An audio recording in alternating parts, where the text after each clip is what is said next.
Welcome back to Mamata from Dakshina Kannada. ಇನ್ನೂ ಯಾರು ನನ್ನ ಚಾನಲ್ನ ಸಬ್ಸ್ಕ್ರೈಬ್ ಆಗಿಲ್ಲ, ಪ್ಲೀಸ್ ಸಬ್ಸ್ಕ್ರೈಬ್ ಮಾಡ್ಕೊಳ್ಳಿ. ಹಾಗೆ ಪಕ್ಕದಲ್ಲಿ ಕಾಣುವಂಥ ಬೆಲ್ ಐಕಾನನ್ನು ಪ್ರೆಸ್ ಮಾಡಿ ನಾನು ಹಾಕುವಂಥ ಹೊಸ ವಿಡಿಯೋಸ್ ನೋಟಿಫಿಕೇಷನ್ ನಿಮಗೆ ಬರುತ್ತೆ. ಮಾಣಿ ಮಾಣಿ ಎಲ್ಲಿದ್ದೆ? ಅಮ್ಮ ಒಂದು ವಾರ ಅಷ್ಟೇ ಬಂದಿದ್ದು, ಬಟ್ ತುಂಬ ಅಂದರೆ ತುಂಬ ಟೈಮ್ ಆಗಿತ್ತು. ನನ್ನ ಮಗ ಸಣ್ಣದಿರುವಾಗ ನಾವು ಹೋಗಿದ್ದು ಸುಬ್ರಹ್ಮಣ್ಯಕ್ಕೆ ಅಮ್ಮನ ಕರ್ಕೊಂಡು. ಅಂದರೆ ಮಧ್ಯದಲ್ಲಿ ಹೋಗಿದ್ವಿ, ಬಟ್ ಅಮ್ಮ ಬಂದಿರಲಿಲ್ಲ, ಅಮ್ಮ ನೆನಪಿರಲಿಲ್ಲ. ಪ್ರತಿ ಸತಿ ಬಂದಿರುವಾಗ ಹೇಳ್ತಾಯಿದ್ರು ಸುಬ್ರಹ್ಮಣ್ಯಕ್ಕೆ ಹೋಗೋಕ್ಕಾಗೋದಿಲ್ಲ, ಧರ್ಮಸ್ಥಳಕ್ಕೆ ಹೋಗೋದಕ್ಕಾಗೋದಿಲ್ಲ, ಇಷ್ಟೊಂದು ಹತ್ತಿರ ಇದೆ ಅಂತ ಹೇಳಿ. ಬಟ್ ಏನಾದರೂ ಒಂದು ಕೆಲಸ ಇರುತ್ತೆ ನನಗೆ, ಮತ್ತು ಹಸ್ಬೆಂಡ್ಗೂ ಬರೋಕ್ಕಾಗೋದಿಲ್ಲ ಅಂತ ಹೇಳಿ ಈ ಸತಿ ಹೋಗಲೇಬೇಕು ಅಂತ ಹೇಳಿ ಹಠ ಕಟ್ಟಿ ಅವ್ರಿಗೆ ರಜೆ ಮಾಡಿಸಿ ಕರ್ಕೊಂಡು ಹೋದ್ವಿ.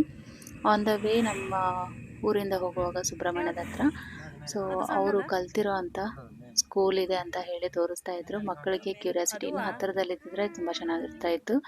ಕೆಳಗಡೆ ಇಳಿದೆಲ್ಲ ಹೋಗಿ ನೋಡಿ ಬರ್ತಾ ಇದ್ರು ಮಕ್ಕಳು. ಸ್ವಲ್ಪ ದೂರದಲ್ಲಿರೋದ್ರಿಂದ ಅಲ್ಲೇ ನೋಡಿದ್ವಿ. ನಾವು ಬಿಸಿಲು ಆಗೋದಕ್ಕಿಂತ ಮುಂಚೆನೇ ರೀಚ್ ಆಗಬೇಕು ಅಂದ್ಕೊಂಡ್ವಿ, ಬಟ್ ಲೇಟ್ ಆಯಿತು. ನಾವು 11:15 ರೀಚ್ ಆದ್ವಿ ಅನಿಸುತ್ತೆ. ಆಲ್ರೆಡಿ ಕ್ಲೋಸ್ ಆಗೋ ಟೈಮ್ ಆಗಿತ್ತು. ಮತ್ತೆ 12:15 ಓಪನ್ ಆಯಿತು. ಪೂಜೆ ಎಲ್ಲ ಮುಗಿಸ್ಕೊಂಡು ಊಟ ಮಾಡಿಕೊಂಡು ರಿಟರ್ನ್ ಆದ್ವಿ. ಹಾಗೆ ಬಂದು ಮರುದಿನನೇ ಅಮ್ಮ ಊರಿಗೆ ಹೋದರು. ನಾನು ಇವತ್ತಿನ ವಿಡಿಯೋನಲ್ಲಿ ಒಂದು ರೆಸಿಪಿನ ಶೇರ್ ಮಾಡೋಣ ಅಂತ ಹೇಳಿ, ಅದು ಗೀ ರೈಸ್ ಮಾಡ್ತಾಯಿದ್ದೆ. ಸಿಂಪಲ್ಲಾಗಿ ತೋರಿಸೋಣ ಅಂತ ಹೇಳಿ. ಗೀ ರೈಸ್ ಆ್ಯಸ್ ಯೂಶ್ವಲ್ ಎಲ್ಲರಿಗೂ ಗೊತ್ತೇ ಇರುತ್ತೆ. ನಾನು ಹೆಚ್ಚಾಗಿ ಒಗ್ಗರಣೆ ಮಾಡಿ ಮತ್ತೆ ರೈಸ್ ಹಾಕ್ತಾಯಿದ್ದೆ, ಬಟ್ ಈ ಸತಿ ಕುಕ್ಕರಲ್ಲೇ ಮಾಡ್ತಾಯಿದ್ದೀನಿ. ಕುಕ್ಕರಲ್ಲಿ ಮಾಡೋದಕ್ಕಿಂತ ರೈಸ್ ಮಾಡಿ ಸಪ್ರೇಟಾಗಿ ಮಾಡಿದರೆ ಫ್ಲೇವರ್ ಚೆನ್ನಾಗಿ ಬರುತ್ತೆ, ತೊಂದರೆ ಇಲ್ಲ. ಸ್ವಲ್ಪ ಲೈಟಾಗಿ ಆಗಿತ್ತು ಅಷ್ಟೇ. ನಾನಿಲ್ಲಿ ಯಾವಾಗಲೂ ಮಾಡುವಾಗಲೂ ಫಸ್ಟಿಗೆ ಒಗ್ಗರಣೆ ಮಾಡ್ಕೊಂಡೇ ಮಾಡ್ತಾಯಿದ್ದೆ, ಬಟ್ ಈ ಸತಿ ಡೈರೆಕ್ಟಾಗಿ ಎರಡನ್ನೂ ಒಟ್ಟಿಗೆ ಮಾಡ್ತಾ ಇರೋದ್ರಿಂದ ತುಪ್ಪ ಹಾಗೆ ಮಸಾಲೆ ಐಟಮ್ಸು ಮತ್ತು ಈರುಳ್ಳಿ, ಹಸಿಮೆಣಸು ಹಾಗೆ ಗೋಡಂಬಿ ದ್ರಾಕ್ಷಿನ ಹಾಕಿ ಕೊತ್ತಂಬರಿ ಸೊಪ್ಪನ್ನು ಇದರಲ್ಲಿ ಹಾಕ್ತಾಯಿದ್ದೀನಿ. ಹಾಗೆ ಅದಕ್ಕೆ ಬೇಕಾದಂಥ ಎಷ್ಟು ನೀರು ಬೇಕೋ ಅಷ್ಟು ನೀರನ್ನು ಹಾಕಿ ಕೊತ್ತಂಬರಿ ಸೊಪ್ಪು, ಉಪ್ಪನ್ನು ಹಾಕಿ ಕ್ಲೋಸ್ ಮಾಡಿದ್ದೀನಿ. ನನ್ನ ಮಗನಿಗೆ ಗೀ ರೈಸಿಗೆ ಗ್ರೇವಿ ಬೇಕು ಅಂತ ಹೇಳ್ದ, ಹಾಗಾಗಿ ಎಲ್ಲ ರೆಡಿ ಮಾಡಿ ಇಟ್ಕೊಂಡಿದ್ದೆ.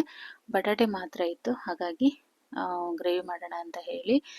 ಗ್ರೇವಿಗೆ ಎಳ್ಳು ಮತ್ತು ಗೋಡಂಬಿ ಮತ್ತು ನೆಲಗಡಲೆನ ಯೂಸ್ ಮಾಡ್ತಾ ಇದ್ದೀನಿ. ಅದು ಮತ್ತು ಕಾಯಿ ತುರಿ, ಟೊಮೊಟೊ, ಈರುಳ್ಳಿ, ಶುಂಠಿ, ಬೆಳ್ಳುಳ್ಳಿ ಹಾಗೆ ಒಂದೆರಡು ಮಸಾಲೆ ಐಟಮ್ಸ್ನ ಹಾಕ್ಕೊಂಡಿದ್ದೀನಿ. ಆ ಗ್ರೇವಿನ ಇವಾಗ ನಾವು ಎಣ್ಣೆಗೆ ಸ್ವಲ್ಪ ಜೀರಿಗೆ ಹಾಕ್ಕೊಂಡು ಮಸಾಲೆ ಐಟಮ್ಸ್ನ ಹಾಕ್ಕೊಂಡು ಹಾಗೆ ಈರುಳ್ಳಿನ ಸ್ವಲ್ಪ ಹಾಕ್ಕೊಂಡಿದ್ದೀನಿ. ಮತ್ತು ನಾನು ಮಿಕ್ಸಿ ಮಾಡಿರೋಂಥ ಗ್ರೇವಿನ ಮಿಕ್ಸ್ ಮಾಡ್ತಾ ಇದ್ದೀನಿ.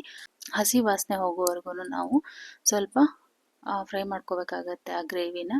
ನಾನಿಲ್ಲಿ ಹಸಿ ವಾಸನೆ ಹೋಗೋವರೆಗೂ ಅಂದರೆ ಇಷ್ಟು ಗಟ್ಟಿ ಆಯಿತು. ಹಾಗೆ ಅದಕ್ಕೆ ನಾನು ಖಾರದ ಪುಡಿ ಹಾಗೆ ಅರಿಶಿನ ಪುಡಿ, ಗರಂ ಮಸಾಲೆ ಹಾಗೆ ಪೆರಿ ಪೆರಿ ಮಸಾಲನ ಹಾಕಿದ್ದೀನಿ. ಮಕ್ಕಳಿಗೆ ಸ್ವಲ್ಪ ಅದನ್ನು ಟೇಸ್ಟ್ ಇಷ್ಟ ಆಗುತ್ತೆ ಅಂತ ಹೇಳಿ. ಹಾಗೆ ಇಲ್ಲಿ ಲಾಸ್ಟಲ್ಲಿ ಸಣ್ಣದಾಗಿ ಕಟ್ ಮಾಡ್ಕೊಂಡಿರೋ ಅಂಥ ಆಲೂಗಡ್ಡೆ ಪೀಸಸ್ನ ಹಾಕ್ಕೊಂಡು ಸ್ವಲ್ಪ ನೀರು ಜಾಸ್ತಿನೇ ಹಾಕಿದ್ದೇನೆ, ಯಾಕಂದರೆ ಬೇಯಿಸಿರೋ ಆಲೂಗಡ್ಡೆ ಅಲ್ಲ ಅದು. ಹಾಗಾಗಿ ನೀರು ಹಾಕ್ಕೊಂಡು ಉಪ್ಪನ್ನು ಹಾಕ್ಕೊಂಡು ಕೊತ್ತಂಬರಿ ಸೊಪ್ಪನ್ನ ಹಾಕ್ಕೊಂಡು ಲಿಡ್ ಕ್ಲೋಸ್ ಮಾಡ್ತಾ ಇದ್ದೀನಿ. ಈ ಕಡೆ ನನ್ನ ಗ್ರೇವಿ ಆಗೋ ಅಷ್ಟೊತ್ತಿಗೆ ಈ ಕಡೆ ಗೀ ರೈಸ್ ರೆಡಿಯಾಗಿತ್ತು. ಬಿಸಿ ಬಿಸಿ ಇರುವಾಗ ತುಂಬ ಚೆನ್ನಾಗಿತ್ತು. ಆರಿದ ಮೇಲೆ ಏನಾಗುತ್ತೆ ಅಂತ ಅಂದರೆ, ನಾವು ಕುಕ್ಕರಲ್ಲಿ ಮಾಡಿದ್ದು ಅದು ಎಳಿತಾನೆ ಇರುತ್ತೆ. ಅದರಲ್ಲಿ ಹಾಕಿರೋಂಥ ನೀರೇನಿರುತ್ತಲ್ಲ, ನೀರಿನ ಅಂಶ ಎಲ್ಲ ಫುಲ್ ಆರೋಗ್ಬಿಡುತ್ತೆ. ಸಪ್ರೇಟಾಗಿ ನಾವೇನಾದರೂ ಮಾಡಿ ರೈಸನ್ನು ಹಾಕಿದರೆ ಒಳ್ಳೆ ಫ್ಲೇವರ್ ಬರುತ್ತೆ. ನನಗೆ ಸಪ್ರೇಟಾಗಿ ಮಾಡಿದರೆ ಒಳ್ಳೆಯದಿತ್ತು ಅಂತ ಆಯಿತು. ಹಾಗೆ ಇಲ್ಲಿ ಮನೆಯಲ್ಲಿ ಅವ್ರ ಚಿಕ್ಕಪ್ಪನ ಬರ್ತಡೇ ಇತ್ತು ಅಂತ ಹೇಳಿ ಮಕ್ಕಳು, ಚಿಕ್ಕಪ್ಪ ನಮಗೆ ಕೇಕ್ ಕೊಟ್ಟಿದ್ದಾರಲ್ಲ, ಒಂದು ಕೇಕ್ ತಿಂತೀವಿ, ಇನ್ನೊಂದು ಕೇಕ್ನ ಚಿಕ್ಕಪ್ಪನ ಹತ್ರ ಕಟ್ ಮಾಡಿಸ್ತೀವಿ ಅಂತ ಹೇಳಿ ನೈಟ್ ಅವ್ನು ಬರೋವರೆಗೂ ವೆಯ್ಟ್ ಮಾಡಿ ಅವನ ಹತ್ರ ಕೇಕ್ ಕಟ್ ಮಾಡಿಸಿ ಖುಷಿಪಟ್ಟರು.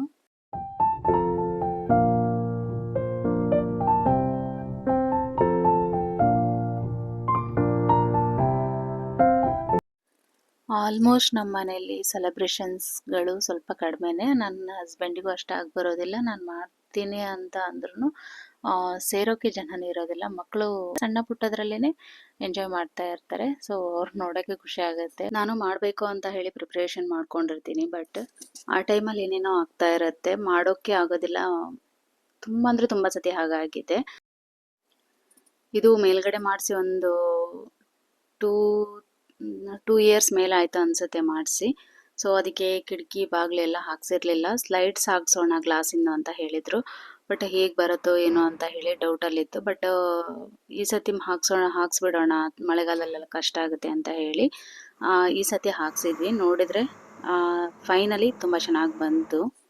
ಹಾಗೆ ರೂಮಲ್ಲೂ ಅಷ್ಟೇನೆ ಮೇಲ್ಗಡೆ ವಾರ್ಡ್ರೋಬ್ ಮಾಡಿಸ್ಬೇಕು ಅಂತ ಹೇಳಿ ಅದನ್ನು ಕೂಡ ಮಾಡಿಸಿದ್ರು. ಅದೇ ಯಾವ ಕಲರ್ ಹೇಳಿದ್ದಾರೆ ಏನಂತಾನೆ ಗೊತ್ತಾಗಲಿಲ್ಲ. ಬಟ್ ಫೈನಲ್ ಲುಕ್ಕಲ್ಲಿ ನಂಗೆ ತುಂಬಾ ಇಷ್ಟ ಆಯಿತು. ಹಾಗೆ ಇಲ್ಲಿ ಮೇಲ್ಗಡೆ ಇರೋದನ್ನೆಲ್ಲ ಕೆಳಗಡೆ ತೆಗೆದು ಹಾಕಿದ್ದೀನಿ. ಅದನ್ನು ತೆಗೆದು ನೋಡಿದ್ರೆ ಯಾವುದು ಯೂಸ್ ಇಲ್ಲ.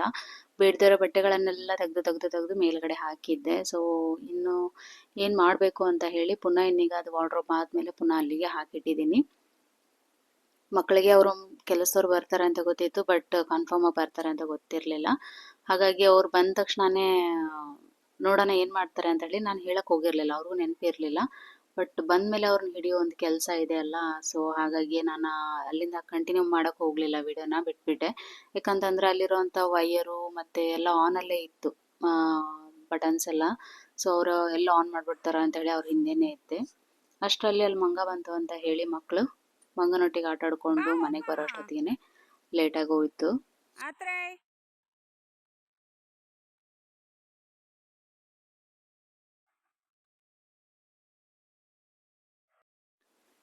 ಇದು ಪುತ್ತೂರವರು ಬಂದು ಮಾಡಿಕೊಟ್ಟೋಗಿರೋದು. ತುಂಬ ಅಂದರೆ ತುಂಬ ಪೇಷನ್ಸಿಂದ ಚೆನ್ನಾಗಿ ಮಾಡಿಕೊಟ್ಟಿದ್ದಾರೆ. ಅವರು ಬೆಳಗ್ಗೆ ಬರುವಾಗ 10:30 ಆಗಿತ್ತು ಅನಿಸುತ್ತೆ ಮೋಸ್ಟ್ಲಿ. ಸಂಜೆ ಹೋಗುವಾಗ 6:30 7 ಗಂಟೆ ಕತ್ಲಾಗಿತ್ತು. ಅಷ್ಟೊತ್ತಿನವರೆಗೂ ಅವರು ಒಂದು 2-3 ಸತಿ 3 ಜನ ಇದ್ದರು. 3 ಜನನೂ ಕೂಡ ಪ್ರತಿ ಸತಿನೂ ಬಂದು ಚೆಕ್ ಮಾಡಿ ಹೇಗಾಗಿದೆ ಅಂತ ನೋಡಿ ಹೋದರು. ಹಾಗೆ ನನ್ನ ಮಗ ಹಿಂದಿನ ದಿನ ಅಲ್ಲಿ ಹೂವು ನೋಡಿದ ಅನಿಸುತ್ತೆ, ಮಲ್ಲಿಗೆ ಹೂವನ್ನ, ಮರಮಲ್ಲಿಗೆ ಇದು.